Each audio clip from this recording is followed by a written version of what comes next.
ఆకాశవాణి ప్రాంతీయ వార్తలు చదువుతున్నది పోపూరి మురళీకృష్ణ ప్రసాద్. ముఖ్యాంశాలు.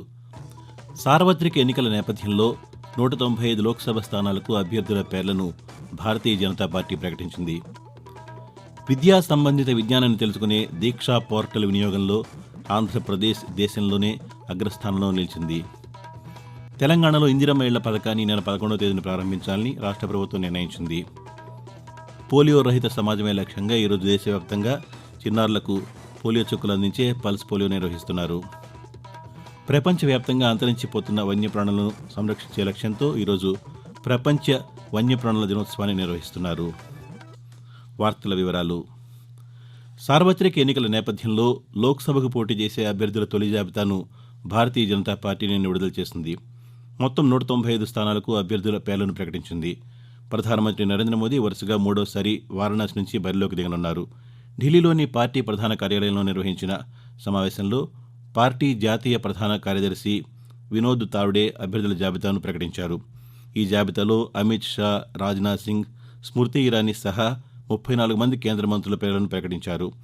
2 మాజీ మంత్రులు, లోక్సభ స్పీకర్ ఓం బిర్లా, మధ్యప్రదేశ్ మాజీ ముఖ్యమంత్రి శివరాజ్ సింగ్ చౌహాన్కు చోటు కల్పించారు. తెలంగాణ నుంచి 9 మంది తొలి జాబితాలో స్థానం దక్కించుకున్నారు. కేంద్ర మంత్రి కిషన్ రెడ్డి, బండి సంజయ్ కుమార్, ఈటెల రాజేందర్, ధర్మపురి అరవింద్ తదితరులు ఇందులో ఉన్నారు.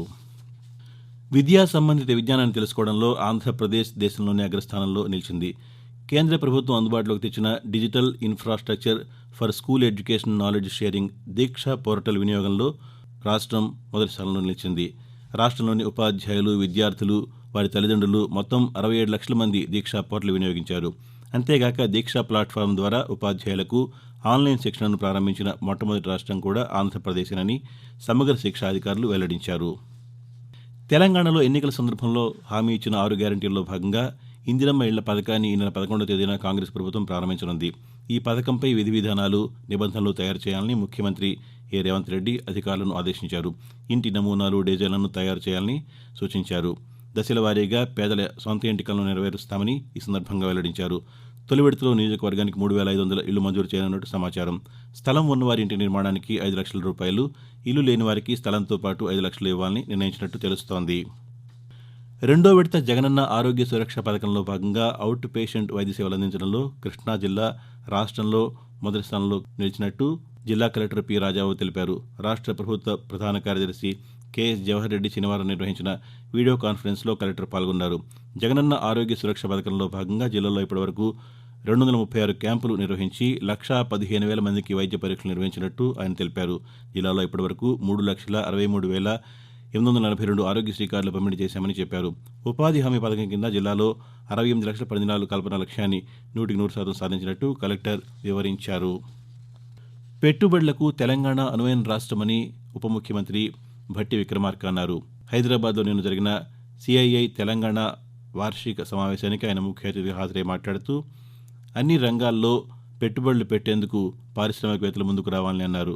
రాష్ట్రంలో పెట్టుబడులు పెట్టేవారికి ప్రభుత్వం రాయితీలు ఇవ్వడంతో పాటు పూర్తి సహకారం అందించేందుకు సిద్ధంగా ఉందని చెప్పారు. పరిశ్రమల స్థాపనకు అనువైన కొత్త ఇండస్ట్రియల్ పార్కుల ఏర్పాటుకు ప్రణాళికలు తయారు చేస్తున్నామని భట్టి విక్రమార్క వివరించారు. పోలియో రహిత సమాజమే లక్ష్యంగా దేశవ్యాప్తంగా 5 ఏళ్లలో పిల్లలకు ఈరోజు పల్స్ పోలియో నిర్వహిస్తున్నారు. ఈరోజు బూత్ డే కాగా 4, 5 తేదీల్లో గ్రామీణ ప్రాంతాల్లో, 6వ తేదీన పట్టణ ప్రాంతాల్లో వైద్య సిబ్బంది ఇంటింటికి వెళ్లి పోలియో చుక్కలు వేస్తారని ఆంధ్రప్రదేశ్ ఆరోగ్య కుటుంబ సంక్షేమ శాఖ కమిషనర్ జె. నివాస్ తెలిపారు. రాష్ట్రంలోని 53,75,519 మంది 5 ఏళ్లలోపు పిల్లలకు పోలియో చుక్కలు వేయడానికి 37,425 కేంద్రాలను ఏర్పాటు చేసినట్టు ఆయన ఒక ప్రకటనలో తెలిపారు. నిండు జీవితానికి 2 చుక్కలు నినాదం ద్వారా సిబ్బంది పోలియో చుక్కల ప్రయోజనాన్ని పిల్లల తల్లిదండ్రులకు తెలియజేసేలా చర్యలు తీసుకోవాలని డిఎంహెచ్ఓలను కమిషనర్ ఆదేశించారు. ఆకాశవాణి ప్రాంతీయ వార్తలు వింటున్నారు. ఈరోజు ప్రపంచ వన్యప్రాణుల దినోత్సవం నిర్వహిస్తున్నారు. ప్రపంచవ్యాప్తంగా అంతరించిపోతున్న వన్యప్రాణులను సంరక్షించే లక్ష్యంతో ఐక్యరాజ్య సమితి ప్రతి ఏటా మార్చి 3వ తేదీన ప్రపంచ వన్యప్రాణుల దినోత్సవాన్ని నిర్వహిస్తోంది. మానవజాతి మనుగడకు అంతరించిపోతున్న ఎన్నో రకాల వన్యప్రాణులను, వృక్షాలను పరిరక్షించుకోవాలని అవగాహన కల్పిస్తూ ఈరోజు పలు కార్యక్రమాలు ఏర్పాటు చేశారు. అంగన్వాడీల ద్వారా గర్భిణులు, బాలింతలకు నాణ్యమైన పౌష్టికాహారం అందించాలని తెలంగాణ ముఖ్యమంత్రి రేవంత్ రెడ్డి సంబంధిత అధికారులను ఆదేశించారు. పౌష్టికాహారం, దుర్వినియోగం కాకుండా చూడాలని స్పష్టం చేశారు. మహిళా, శిశు, దివ్యాంగులు, వృద్ధుల సంక్షేమ శాఖపై అధికారులతో సచివాలయంలో నిన్న ఆయన సమీక్ష నిర్వహించారు. అంగన్వాడీ కేంద్రాల్లో సీసీ కెమెరాలు, బయోమెట్రిక్ హాజరు ఉండేలా చూడాలని ఈ సందర్భంగా ఆదేశించారు. కేంద్రాలకు సొంత భవనాలపై దృష్టి సారించాలని సూచించారు. జీహెచ్ఎంసీ పరిధిలో మొబైల్ అంగన్వాడీ కేంద్రాలపై అధ్యయనం చేయాలని తెలిపారు. ఏలూరు జిల్లాలో గత వారం రోజుల్లో ఓటర్ల జాబితాలో మార్పు చేర్పులకు సంబంధించి 7,773 దరఖాస్తులు పరిష్కరించామని, మరో 3,752 పరిష్కార దశలో ఉన్నాయని జిల్లా కలెక్టర్ ప్రసన్న వెంకటేష్ రాష్ట్ర ప్రధాన ఎన్నికల అధికారి ముఖేష్ కుమార్ మీనాకు తెలిపారు. విజయవాడ ఎన్నికల ప్రధానాధికారి కార్యాలయం నుండి శుక్రవారం ఫారాల తొలగింపు, ఎపిక్ కార్డుల ముద్రణ, పంపిణీ స్థితి, శిక్షణా కార్యక్రమాలు, జిల్లా కంట్రోల్ రూమ్ ఏర్పాటు తదితర అంశాలపై జిల్లా కలెక్టర్లతో రాష్ట్ర ప్రధాన ఎన్నికల అధికారి ముఖేష్ కుమార్ మీనా వీడియో కాన్ఫరెన్స్ ద్వారా సమీక్షించారు. తెలంగాణ రాష్ట్ర రోడ్డు రవాణా సంస్థ టీఎస్ఆర్టీసీకి జాతీయ స్థాయిలో పలు పురస్కారాలు లభించాయి. కేంద్ర ప్రభుత్వ రంగ సంస్థ అయిన association of state road transport undertakings ఏటా అందించే ప్రతిష్టాత్మక 5 నేషనల్ బస్ ట్రాన్స్పోర్ట్ ఎక్సలెన్స్ అవార్డులు టీఎస్ఆర్టీసీ దక్కించుకుంది.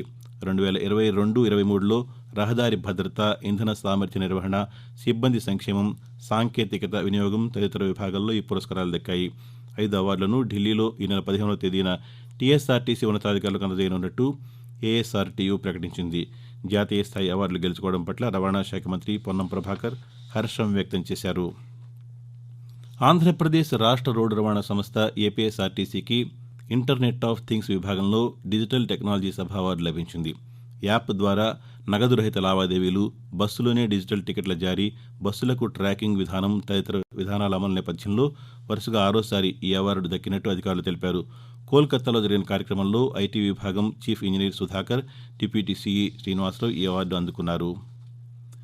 నంద్యాల జిల్లా శ్రీశైలంలో మహాశివరాత్రి బ్రహ్మోత్సవాల్లో 2వ రోజు భ్రమరాంబ సమేత మల్లికార్జున స్వామి భృంగి వాహనంపై భక్తులకు దర్శనమిచ్చారు. ఆలయంలో ఉదయం నుంచి రాత్రి వరకు ప్రత్యేక పూజలు నిర్వహించారు. భ్రమరాంబ మల్లికార్జున ఉత్సవమూర్తులను అక్క మహాదేవి మండపంలో భృంగి వాహనంపై అధిరోహించి వాహన పూజలు నిర్వహించారు. అనంతరం దేవతామూర్తులను గ్రామోత్సవంలో ఊరేగించారు. ఉత్సవమూర్తుల ముందు కళాకారుల ఆటపాటలు భక్తులను ఆకట్టుకున్నాయి. రానున్న కొన్నేళ్లలో భారతీయ రైల్వే దాదాపు 1000 అధునాతన అమృత్ భారత్ రైళ్లను తయారు చేయనున్నట్టు రైల్వే శాఖ మంత్రి అశ్విని వైష్ణవ్ వెల్లడించారు. అలాగే గంటకు గరిష్టంగా 250 కిలోమీటర్ల వేగంతో నడిచే రైళ్లను రూపొందించే ప్రక్రియలో ఉన్నట్టు తెలిపారు. పశ్చిమ బెంగాల్ రాజధాని కోల్కతా, హౌడా నగరాలను కలుపుతూ దేశంలోనే తొలిసారి నదీ గర్భంలో నిర్మించిన మెట్రో మార్గాన్ని ప్రధానమంత్రి నరేంద్ర మోదీ ఈ నెల 6వ తేదీన ప్రారంభించనున్నట్టు పేర్కొన్నారు. తెలంగాణ రాష్ట్రంలో కాంగ్రెస్ అధికారంలోకి వచ్చి 3 నెలలు పూర్తి కాకముందే 6 గ్యారంటీల్లో ఆర్టీసీ బస్సుల్లో మహిళలకు ఉచిత ప్రయాణం, Rajiv Aarogyasri, subsidy gas cylinder, ఉచిత విద్యుత్ను అందుబాటులోకి తీసుకొచ్చామని ఐటీ శాఖ మంత్రి దుద్దిళ్ల శ్రీధర్బాబు తెలిపారు. పెద్దపల్లి జిల్లా మంథనిలో గృహజ్యోతి కార్యక్రమాన్ని ఆయన ప్రారంభించారు. ఈ సందర్భంగా మంత్రి మాట్లాడుతూ 1,00,000 కోట్ల రూపాయలతో గత ప్రభుత్వం కట్టిన కాళేశ్వరం ప్రాజెక్టుతో పెద్దపల్లి, భూపాలపల్లి జిల్లాలకు చుక్కనీరు కూడా రాలేదని అన్నారు. మేడిగడ్డ మరమ్మతులు నిపుణుల సూచన మేరకు జరుగుతాయని మంత్రి స్పష్టం చేశారు. ఆకాశవాణి ప్రాంతీయ వార్తలు ముగించే ముందు ముఖ్యాంశాలు మరోసారి. సార్వత్రిక ఎన్నికల నేపథ్యంలో 195 లోక్సభ స్థానాలకు అభ్యర్థుల పేర్లను భారతీయ జనతా పార్టీ ప్రకటించింది. విద్యా సంబంధిత విజ్ఞానాన్ని తెలుసుకునే దీక్షా పోర్టల్ వినియోగంలో ఆంధ్రప్రదేశ్ దేశంలో అగ్రస్థానంలో నిలిచింది. తెలంగాణలో ఇందిరమ్మ ఇళ్ల పథకాన్ని ఈ నెల 11వ తేదీన ప్రారంభించాలని రాష్ట్ర ప్రభుత్వం నిర్ణయించింది. పోలియో రహిత సమాజమే లక్ష్యంగా ఈరోజు దేశవ్యాప్తంగా చిన్నారులకు పోలియో చుక్కలు అందించే పల్స్ పోలియో నిర్వహిస్తున్నారు. ప్రపంచవ్యాప్తంగా అంతరించిపోతున్న వన్యప్రాణులను సంరక్షించే లక్ష్యంతో ఈరోజు ప్రపంచ వన్యప్రాణుల దినోత్సవాన్ని నిర్వహిస్తున్నారు.